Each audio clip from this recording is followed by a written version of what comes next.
had a lot of time in the last 10 days with my foot literally up in the air. And so my question was, what's the role of the church in education? And I've written down a few thoughts. One of my heroes is a man named Booker T. Washington. I think he's one of the greatest homegrown men of the United States. He was born in the 19th century, he was born before the Civil War. He was actually born a slave. Booker T. Washington, he spent his youth on plantations and in coal mines, and he had zero opportunities when we think of what that word means. But he did have one thing. He had an ardent desire for education. I quote from one of his great books, Up From Slavery. "There was never a time in my youth, no matter how dark and discouraging the days might be, when one resolve did not continually remain with me, and that was a determination to secure an education at any cost." Booker T. Washington, he got his education, and he didn't use it for himself. He went on to found what was called the Tuskegee Institute in Alabama, where he developed a rigorous program to lift Black Americans, many of whom had been born into slavery, from poverty and dependency to productivity and to responsible citizenship. And he graduated men and women who were competent to make a difference in a modern world. In the end, Booker T. Washington, he spoke before presidents, he spoke before prime ministers, he even had tea with Queen Victoria. The child whose book learning began in a coal mine somehow ended up being the first Black American with an honorary degree from Harvard University. Now, why do I tell you this? My topic is the role of the church in education, and I've got 3 points to make today. Here's the first one. Our youth are born into a culture of slavery. One of the questions I get asked, I've got 4 children, we've homeschooled the whole way up, the oldest is 17, is what are the challenges of homeschooling your children? I think to me the greatest challenge has been the way that Scottish Christians refuse to admit how toxic Scotland is for youth. I'm not going to try to take inventory of every aspect of the problem. Let me just say that the Dark Ages isn't something that happened 1,200 years ago. I think we're living through the Dark Ages right now. I can't honestly think of a worse spiritual environment for youth to grow up in than modern Scotland in the 21st century. We've got the effect of secularism, the effect of mass culture, the effect of technology, the effect of the therapeutic self, the effect of statism, the effect of the deconstruction of the family. This isn't just post-Christianity. This really is what the Bible talks about as a kind of exile. I don't say this to inspire despair. Again, my question is, what is the role of the church in education? And let me go back to Booker T. Washington. He lived through the Emancipation Proclamation. In other words, when he was a child, President Abraham Lincoln stood up and declared all slaves to be free. And what's interesting is the way he describes the reaction of slaves as they heard those words.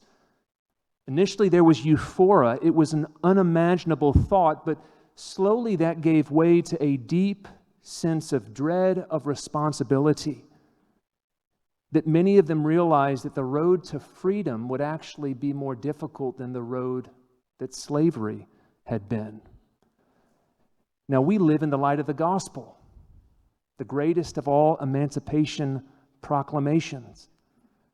We're told by God that the world doesn't own us. The world doesn't have the title deed to our children. And so what's the role of the church in education? I think we're meant to be doing something similar to what Booker T. Washington was doing in the years after the Emancipation Proclamation. We're teaching our kids how to live in the light of the gospel. We're teaching them what it means to be truly free. We're teaching them how to avoid the shackles of expressive individualism, of conspicuous consumption, of material servitude, of a godless worldview, of a religion of achievement. We're teaching them what the great church father Athanasius meant when he said the glory of God is a man, and we can add, or a woman, who is fully alive. The job of the church in education is to help children grow into the freedom of life in Christ. Here's my second point. The job of the church is to educate the whole of human persons. I believe education is discipleship, that discipleship is education. If you ask the question, what part of a human being is outside of the interest of God, I can't come up with an answer. I know that we still have that appendix that theoretically you can take out and it's of no use to the body, but there's nothing similar to the soul. There's no part of the soul that's not of importance to God. And that means that our discipleship should be as encompassing as the life as a human person. What does that mean in practice? It means education is not just about curriculum, it's about character. It's not just about character, it's about culture. It's not just about culture, it's about socialization. It's not just about socialization, it's about manners. Education is like the circulatory system in the body that covers the whole of the body. In the same way, discipleship should cover the whole of our existence as persons. So what's the role of the church in education? I think the church only has two roles in the world. One is evangelism and one is discipleship. And discipleship means education. I think we ought to hold more tightly on to the role we have to educate the youth than we hold on to our buildings, than we hold on to our finances. Our churches, they can do just fine without buildings. The future of the church very much depends upon the quality of the children that we raise. In fact, we could say the quality of Christian education today is the quality of Christian leaders tomorrow. We could say the quality of Christian education today is the quality of Christian families tomorrow. We could say the quality of Christian education today is the quality of Christian witness tomorrow. One of the sad truths about modern Christians in Scotland and elsewhere is we have no historic memory. We assume that just the status quo we've inherited is the way that things necessarily must be. We think that because the state has led the way in education for the last 100 or 150 years, depending on where you live, that determines how things should be done right now. But I often imagine what would happen if you got a panel that included John Knox, Samuel Rutherford, Thomas Chalmers, assessing the needs of the church right now in the 21st century. What would they see as the glaring need and concern of the church? I think the chorus that you'd hear would be education, education, education. That the church cannot move forward with church planting or witness or any other endeavor unless we take care of the kids that are our future. This is my third point. Great leaders are formed young. It's a question that often agitates my mind as I look back on Scottish history. Here's how I've written it down. How did rustic men and women from obscure villages, without modern tools, frequently in poor health, experiencing great grief and disappointment, who often died before age 60, accomplish so much for Christ? They were a different breed. And I think that's true if you think of the Alexander Duffs, if you think of the John Pattons, if you think of the Michael Faradays, if you think of the Thomas Guthries. The sad truth is our churches and schools are not producing the caliber of leaders of past generations. Now, how do you fix this? The answer is not Sunday school. The answer is not summer camp. The answer is not leadership programs for people in their 20s and 30s. The answer comes much earlier. The answer comes by linking together two of Jesus' teaching. One, let the children come unto me. Two, don't bury your talents. Ask the question, what's the greatest talent the church has been given?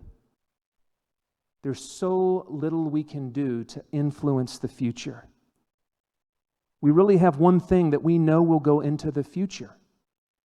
That's why the psalmist speaks of children as arrows. They go further than we go in time on that stage of history. And so the greatest investment we can make in the future is to fulfill the Great Commission, starting by discipling our own children. There's two ways to read the life of Booker T. Washington. One is as an inspiring story of a self-inspired quest for education. But that's not how Booker T. Washington depicted his own life. Here's one of the things he said about education. The older I grow, the more I am convinced that there is no education which one can get from books in costly apparatus that is equal to that which can be gotten from great men and women. What's the lesson of history? Behind John Patton is John Patton's father. Behind Robert Murray McShane is Thomas Chalmers. Behind Timothy is Paul. What is the role of the church in education? It's not simply to train as many children as possible. It's also to find those children specially gifted by God and to set them up so that they can become the Knoxes, the Melvilles, the Rutherfords, the Chalmers of the 21st century. Again, what's the role of the church in education? Education is the responsibility of the church. To give up on education is to give up on the Great Commission. God has entrusted us with no talent more valuable than our children. And so if we want to honor God, the church needs to invest in the future by educating its own.